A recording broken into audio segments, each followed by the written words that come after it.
You're listening to Crossover's Student Ministry Leadership Podcast.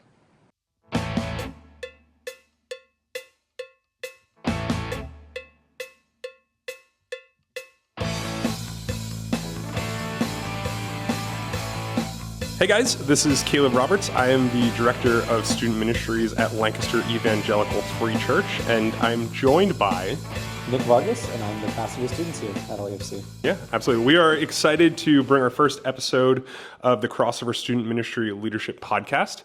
We are taking some time in these segments of podcasts to provide some training for our volunteer leaders as they're going through the year, but also as they are jumping into ministry. And if you're listening to this one, this is the first month or so of our leaders jumping into ministry with their life groups or with their small groups. And so today we're going to be talking about how student ministry in general is a partnership with parents. And so the goal today is to kind of unpack some philosophy of student ministry, but also what it looks like not for discipleship just to be done by just the parents or just by the church, but how do we as youth leaders partner well with parents? And so just to kind of clarify a little bit of the direction of where we're going, I know some of the questions coming out of this might be, hey, what does it look like to have a student who doesn't have believing parents? Or what does it look like for them not to be discipled at home? We are not specifically going to talk about that today, but we are going to specifically talk about what it looks like when the parents are believers and how they are discipling. And so we will cover what it looks like for unbelieving parents to have a role still in discipleship, but we will handle that at a later point in the podcast. And so, but Nick, we are starting today just talking partnership with parents. I'm pumped. I love it. This is a lot of what our ministry kind of focuses around, especially here at LAFC, where family ministry is such a value. But obviously, you're a parent of two kids. You got two young boys. And a third on the way, like any moment. You might just have stop to run out on this podcast. Yeah. But we'd love to hear from you, just to ask the question, like why does partnership with parents matter in student ministry? Yeah, and I think it's a crucial question we have to answer because it goes to what God designed, right, for the family, actually. And I'll go to Deuteronomy 6 for that. In verses 4-5, we have the Shema, right? This prayer that the ancient Israelites would pray. And it says this: "Hear, O Israel, the Lord our God, the Lord is one. Love the Lord your God with all your heart and with all your soul and with all your strength." So the starting point for God's followers is that we must love God with all that we are. So discipleship actually flows out of our devotion. But what is crucial is what comes after is this idea that they must pass it on, that parents must be the primary disciplers of their kids. So verses 6-9 says this: "These commandments that I give you today are to be on your hearts." Verse 7, "Impress them on your children. Talk about them when you sit at home and when you walk along the road, when you lie down and when you get up. Tie them as symbols on your hands and bind them on your foreheads. Write them on the door frames of your houses and on your gates." So we see from Deuteronomy 6 that parents are actually called to be the primary disciplers. So we as people who are in ministry have to acknowledge, like, this needs to be a partnership if we're doing it in the way that God designed it. If parents are carrying out this call faithfully, we are actually just drawing alongside them in that mission rather than that mission being passed on just to us. But Caleb, one of the things I see, and it's just cool, is that this isn't just a task, it's a lifestyle. Yeah. Right? Write this, bind it on your foreheads. Like, I don't know what that means, but there's a reality in verses 6-9 in this Deuteronomy passage that this must be a way of life. This isn't just every once in a while. This isn't just to check a box. This is at meal times. This is while you're traveling. This is bedtime, morning routines. This is just a way of life. And I think if this is what we're pursuing after, this needs to be a relationship. This needs to be a partnership, if that makes sense. Yeah, that's really good. And I think sometimes we can either get in the mindset that this is something that we solely as parents have the responsibility to do, and it's a kind of an island effect of like we're in this alone to disciple our children, or on the far side of it is the role of the church to do the discipleship of kids, and then the parents are there to grow the child physically in some ways. But I think that the reality check that we ourselves need to remind ourselves of especially as leaders within a student ministry, is that the students are spending far more time at home than they're actually spending in our ministry. If you think of just the number of hours that are spent in a week, we had a leader come in for our leader orientation, and he talked about the amount of hours that a student has in the week where they're spending outside of the church, and how 2, maybe 3 of those hours of the entire week are spent in the church. And so obviously there is a significantly larger impact and larger time quantity spent at home than there is at the church. And I think that's a reality check for us, but understanding that it starts first and foremost at home. It starts with what's going on at home. And then for us, what it looks like for us to partner well with parents. And so that's what we want to talk about a little bit today, is like, what is partnership? What does it look like? What is our role specifically as youth leaders? And I think if you think of it kind of in like a supportive role, the goal of a life group leader or of a small group leader is to supplement and support the discipleship that's happening at home. Yep. And so, the analogy I just used in the conversation was, we can often think it's like school. Yeah. Right. If you're my kid's teacher, it's your job to educate my child, and then I'll get a feedback when they get home. Yeah. And it's like, no, actually, we're both in this together. We're both pursuing the discipleship of your student. It's primarily the parent's role, but in ministry, we're just seeking to supplement that and support in that. Yeah, and I think the question becomes like, what does it look like to actually supplement? I think we get to this point a lot with leaders where we talk through the language of it, but what is the actual action steps that it looks like out of that? And I think first and foremost, it starts with encouraging the role of the parents. I think there is such a stigma from students that when I am at church or when I'm in student ministry, it is separate from what my parents are. We have a launch that happens every year where we invite parents to come out. We have different events throughout the year, and there's always pushback from students like, Mom, Dad, you're not coming to this, right? And the goal, I think, is to encourage the role that the parents have within the discipleship of the student. It's saying like, you are the primary discipler here. We want to join with you in that, but like, we understand that you're the primary discipler in this relationship.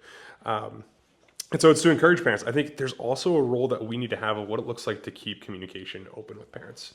If we as leaders in a student ministry don't actually know who the parents are, don't know things about their families or what it looks like to celebrate wins or celebrate the different things that students have been going through within their discipleship walk, we're not actually doing justice to what it looks like to partner well. If you think about a partnership, it's reliant on one another. And so I think there's some practical ways of what that looks like. We've talked about before. What does it look like for leaders, whether it's ourselves or our volunteers, just to see the ways that wins are happening within the ministry through the students and sharing that with parents. Saying like, man, we saw your student do this. You know, I can't think of a parent who doesn't want to see their child affirm wins. Right? Yeah, absolutely. If we're only talking about the concerns or the difficult moments, the partnership can't form, but also the partnership is shaped around just the detriments or like the difficulties rather than the entirety of the picture, which is pursuing Jesus. Absolutely. And relationship with him. And with that, you kind of mentioned the concerns. It's to keep communication open well with the parents. There does need to be that level of sharing concerns. What does it look like to walk into an evening and be like, man, like this is something we've just seen your student wrestling with, and we want to, as the primary discipler, we want to invite you into that, just in case this isn't something you've been picking up at home. And obviously, within that, there's some boundaries, and we'll talk through that again at a later point. But understanding to discern, you know, when are we sharing wins, when are we sharing concerns? Sure. How are we keeping communication open with parents? And I think the third thing that I would just encourage as we are looking at our role as youth leaders is to see parents as partners, not as obstacles. I think that this is there is a view in which we view the parents as allies to what we're trying to accomplish. If our mission, we say at LAFC, our mission is to make disciples of Jesus Christ. We say the same thing with our student ministry.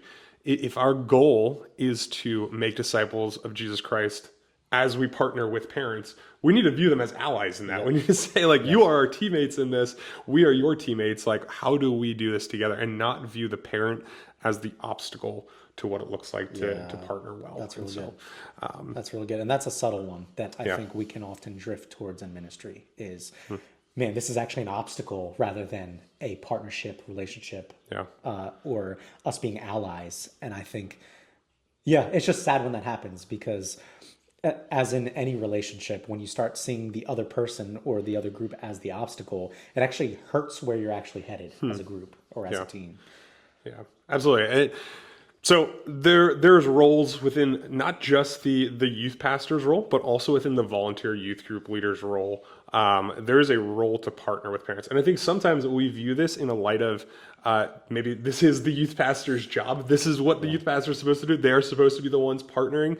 But I think in the reality of it, this is not just a role that we as youth pastors seek to uphold. It's something we seek to drip vision to our leaders with, and to have a mindset of that. And so, I do want to just talk a little bit about that, because I know we've seen a little bit of the ways that as we cast vision for how partnership with parents happens, what does that look like for it not just to be the youth pastor's role, but to also be the role of the ones who are in the small groups? Yeah, absolutely. I think there's a multitude of ways that engagement can happen, but I think the first one is just being available and approachable. Right. I think oftentimes because the youth pastor is up front most times, they're the most approachable or available because that's their job. Right. But as we're seeking relationship and partnership, what does it look like to be approachable and available after events?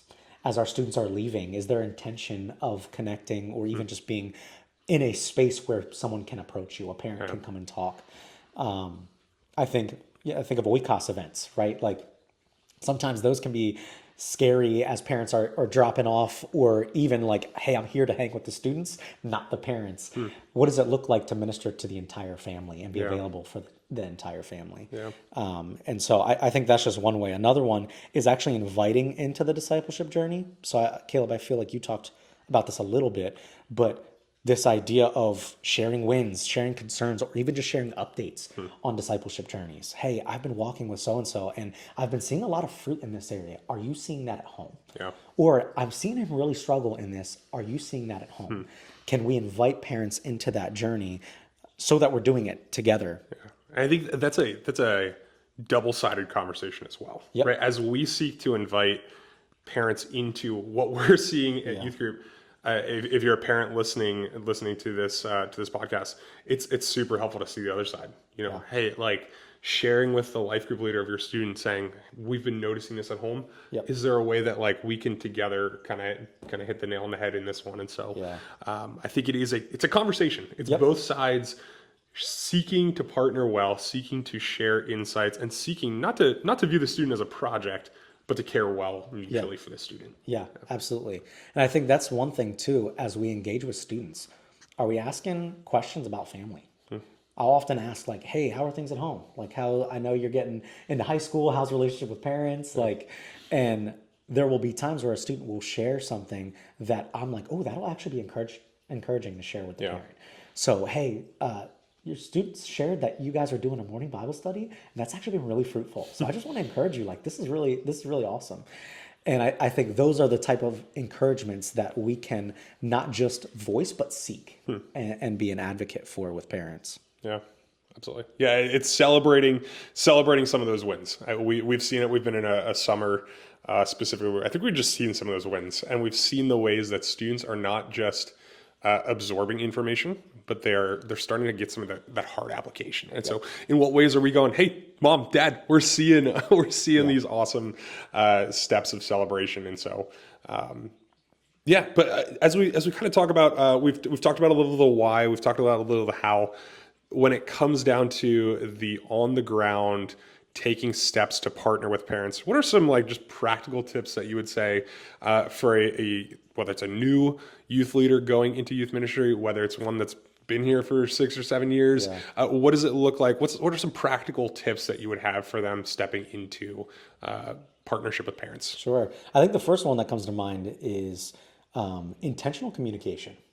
right? Intentionally seeking to build bridges of communication with parents, I think goes a long way.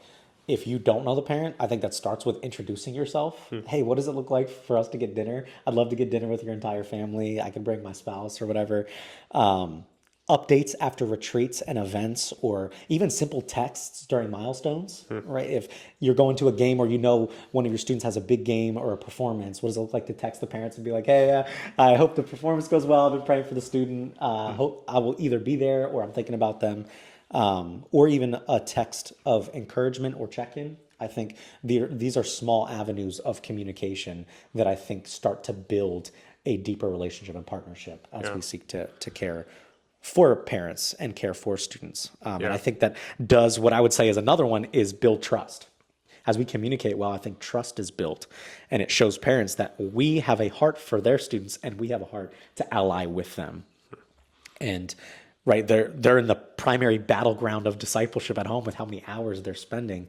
I think as we build trust, there becomes more avenues of partnership and communication. And I think it only just grows from there, which is really cool. Absolutely. Yeah. So you kind of said communicating well, building trust. If you're a parent out there, we got plenty of leaders who are always looking for a meal. So I would encourage you, if you can invite your student's life group leader over for a meal. It is a great thing just to see life group leaders engaging not just with the parents, but with the family as a whole. Like it is family discipleship for a reason. So finding ways to connect with your student's life group leader is a huge win for sure. And so I think just a tip that I think we have seen over the past few years that comes to how do we partner well with parents is learning how to handle concerns with wisdom. Yeah. We have oftentimes walked out of a Sunday evening, walked out of a meeting with a student, and we've just had different struggles or concerns that have come up about the student, and learning what does it look like to handle these with wisdom. Obviously, this is a case-by-case scenario of how, when am I bringing this to the parent? When am I taking this to one of the youth pastors? When am I doing both? Or when am I just keeping this between me and the student? But, parents, the goal is to see that they trust the life group leader, that they trust the way that they are caring. It's a big deal to see a parent send their student into our care for a few hours each week. And so learning what does it look like for us to handle those conversations with wisdom, and again, to understand that there is grace and humility when it comes to how we handle specific scenarios like that as well. So it kind of speaks to the trust piece that you're talking about. Yeah, absolutely. And I'll just add a couple more that I'm thinking. The first one would be to encourage parents spiritually, right? What I mean by that is, how frequently do we pray for parents? Right? We'll pray for our students, but are we praying for the parents as they disciple the students? And what does it look like to encourage amidst that, right? I think one that I've seen be really fruitful is a small text. Hey, I prayed for you today, and I prayed this. It shows care, it shows intentionality, and I think that just goes a long way practically with building that partnership. And the second one I would just say is asking good questions. I think we are able to communicate well when we ask good questions, and that can look like, hey, how can I best support your student this week? How can I best care for them amidst something that might be going on? Or, hey, what have been some discouragements or encouragements in your student's spiritual journey recently? What have they been really encouraged by? It can even be about school. Hey, how have they been feeling about school? I know they're going into their senior year, or I know they're just going into high school or just going into middle school. What does it look like for me to care well for that transition? I think asking good questions shows care, but I think it also opens up avenues for care in the future. Yeah, absolutely. And again, I think a lot of this just builds off the idea of building trust, right? We've talked about this idea of how do we add layers and layers of trust, so that when some of these harder questions come up, or some of these ways that we want to care well, they can just be received well in some of these environments. And one of the final tips that we have, just as a way to partner well with parents, is remembering boundaries. I think it is. We've said it a few times in this episode, but just remembering that we as leaders, we are not the parents, right? We are not spending hours upon hours upon hours in the week with these kids. And so the parents know them best. We hope that there is a strong relationship there of trust. Obviously, there are times where that is not the case, but we hope that there is. We hope that there is trust built up. And we want safe places that are apart from the parents as well. right? A safe place that's not just the parents, but a place where they can go outside of that. Sure. And parents can trust that. And they can go, man, I trust this because these leaders have not abused this, have not abused this trust that we've given them in this time. And so, and what a win that is, man. Yeah. When parents are like, I want that for my child. And we're going, we want to assist and draw alongside and support in that way as well. But I think I have it as a parent, but I've also had joy in observing that in parents that have a desire to see their students have a safe space apart from them. Absolutely. That has a consistent message, has a consistent push towards Jesus. I think that's such a beautiful picture of community. Yeah, absolutely. Well, Nick, as we wrap up, any final thoughts that you'd like to add in just kind of on the term of partnering with parents or doing this well for our leaders? Yeah, I think my encouragement would just be in it for the long haul. I think a lot of times we want some of these results quickly, and relationships don't tend to work like that. And so just investing, recognizing that this is a journey, this is a long run, not a quick sprint. And so amidst some of the discouragements that might come up, lack of communication, I would just say continue to be intentional and pursue well. Absolutely. Yeah, it's really good. As we are kind of wrapping this up, just an action point that we would give going out of this is I would encourage you to try one of these intentional steps in the upcoming week or so. What does it look like for you to maybe communicate well with parents, whether it's through a simple text or introducing yourself or giving updates on the student? What does it look like for you to build trust, handle concerns with wisdom, encourage parents spiritually, ask good questions? Try one of these things. Again, this is, Nick, I love how you kind of phrased it there. It's a long haul. It's a long game that we're playing here.